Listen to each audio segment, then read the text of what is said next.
Some betrayals don't just break your heart, they break everything you thought you knew about love, friendship, and God. This is one of those stories. And if you've ever been betrayed by someone you trusted with your life, this one is for you. Samuel and David had been friends since childhood. They grew up in the same church in Lagos, sat in the same pew every Sunday, even proposed a toast at each other's weddings. When Samuel met Amara, David was the first person he called. "Brother, I've found the one," he said. David laughed and said, "Then don't let her go." He didn't know those words would one day be used against him.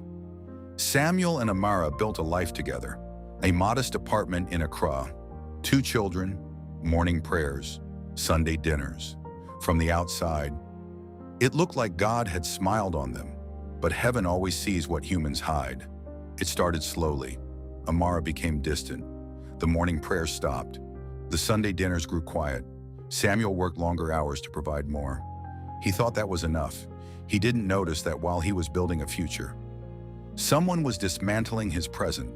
David had become a regular visitor to their home, always with a reason, fixing something, dropping something off, checking in. Samuel trusted him completely. After all, this was his brother, his oldest friend, the man who prayed over his marriage. Heaven knew. Heaven had already seen it all. One evening, Samuel came home early. The apartment was quiet, but something felt wrong in his spirit. He found a message on Amara's phone, then another, then another. The name at the top of every thread was David. Samuel didn't scream. He didn't break things. He sat down on the floor of his bedroom and wept like a child. The man who danced at his wedding had been meeting his wife in secret for 8 months.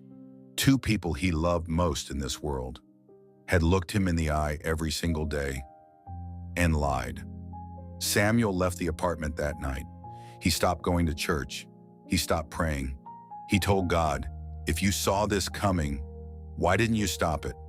For months he wandered, drinking what he never used to drink, sleeping where he never used to sleep, becoming someone he didn't recognize in the mirror.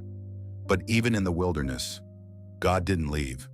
There was an old pastor in his neighborhood, a quiet man, not flashy, no big church. He knocked on Samuel's door one Tuesday morning and said, "Son, God told me to check on you."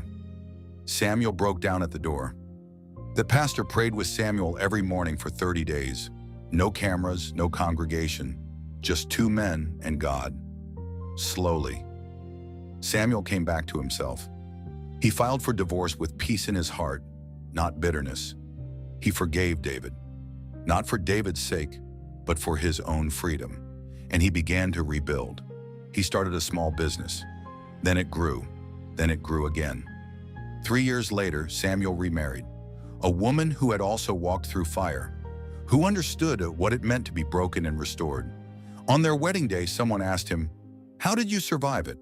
Samuel smiled and said, "I didn't. God carried me." David and Amara's relationship fell apart within a year. Not because Samuel cursed them, he never did, but because what is built on betrayal cannot stand. Heaven always knew. Heaven always sees. And God always has the last word.